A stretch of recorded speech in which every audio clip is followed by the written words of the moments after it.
So yung good morning po mga kapatid. Simulan na natin.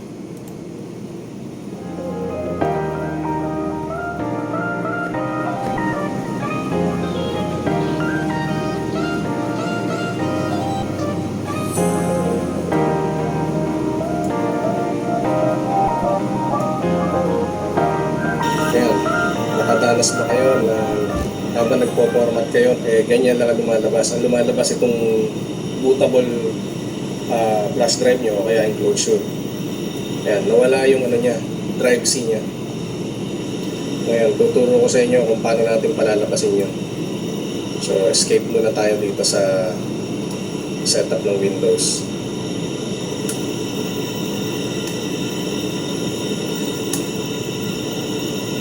Press F2 kung naka-Aspire 5 kayo. Ito yung kanyang BIOS setting.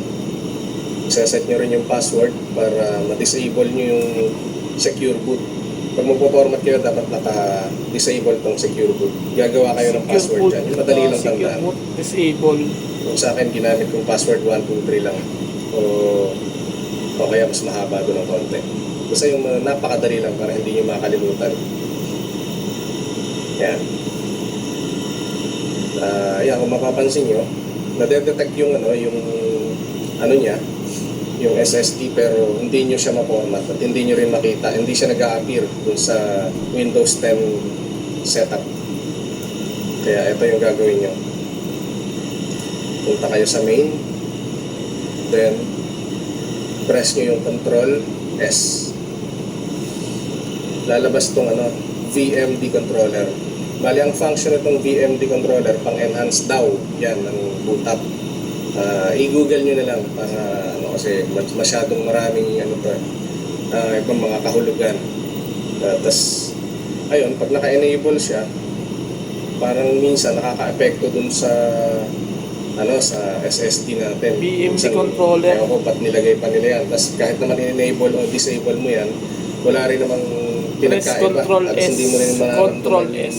Kung may speed nga o may Pala mo ba lumabas yung VMD performance controller? na nangyari sa puta po sa operating system nyo.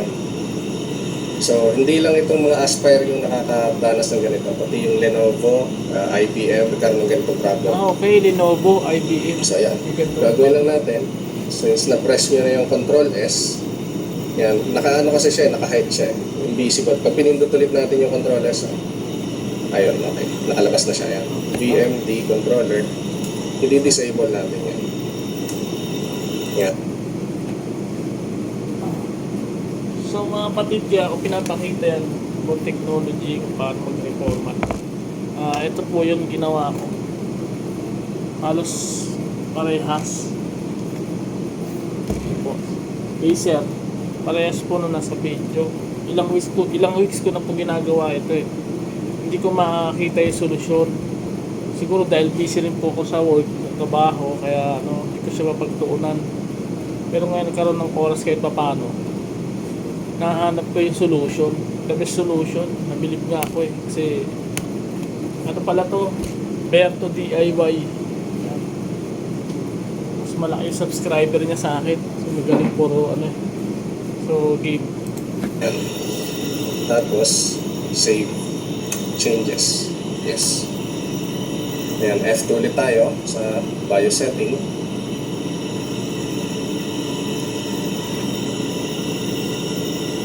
Password. Okay. Ito. Yan. Okay. Okay. EFI. Yan, nawala na ulit siya. Yung BMD controller po pala, ito papakita ko po sa inyo what is the BMD controller? Yan. Intel BMD is a storage controller with hardware logic inside. Yan. Kaya na po bala yan. Behaves an integrated point. Skylink Robotics. OS bias enumeration. Stop that.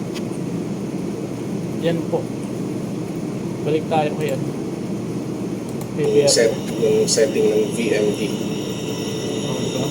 Control S natin. Ayan, lumabas. Naka-disable na siya, kung mapapansin nyo. Then, exit na tayo. F10. Then, habang nag-boot, nakasaksak na itong ating operating system, F12. Yan. Tapos USB. Okay. Yan. Operating system. Yan. Dapat lumabas na yung yung SSD natin. SSD not detected. Ito din po yung nangyari sa akin.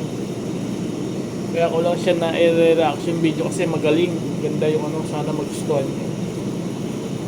Matutunan nyo rin. Mas madali kaysa sa ibang tutorial. Okay. Next, as advance. Yun, Ayun. nakita na. Lumabas na. Hindi ko na po na-video yun sa akin SSD, mga kapatid ang dami. Kasi sinusunod ko pala instruction niya. So, nung nagawa ko, doon pa lang na legit talaga. So, kaya ito na lang na reaction video para makita nyo rin po kung sakali ma-encounter kayo ng ganitong problema. So, i-delete lang natin yung partition para clean install na tayo niyan. Delete.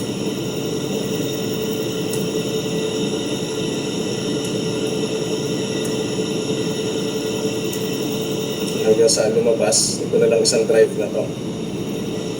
Delete. Ayan.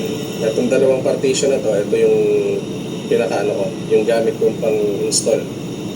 Ayan, ito Yung yung bootable format USB natin. or bootable hard drive. 240 gig yung SSD natin. Enter. So, dapat mag-install yan. So, Yun.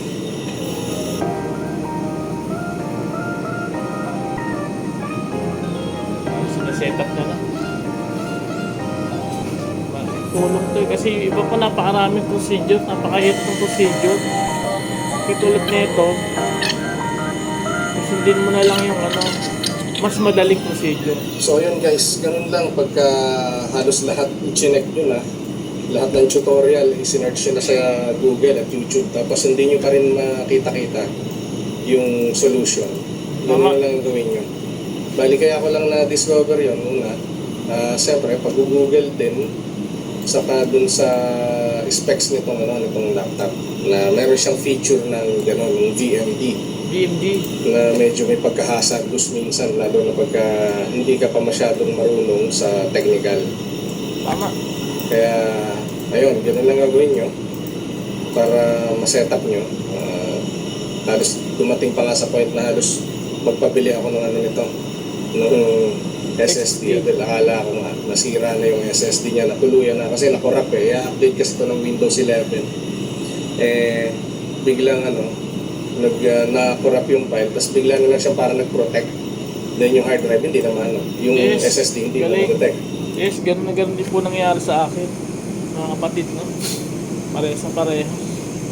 Kala ko sira na yung SSD sabi na ako kay ma'am, pero nagawa pa ng solusyon. So yun lang guys, sana may naitulong kahit konti. Meron hindi man siguro ito nag-work sa ibang laptop o unit, pero sa mga medyo modernong laptop kadalasan, doon mo lang makikita tong problemang yan, yung VMD na yan. So, okay naman kahit naka-disable siya. Ganun pa rin naman yung speed, hindi naman nagbago. Seconds din lang bago mag-boot up. Yun lang. And please subscribe at paki-visit din yung aking playlist para hindi kayo malito dun sa content ko kasi halos lahat na kinontent Berto DIY. Mas malaki subscriber niya. Thanks for watching. And please subscribe.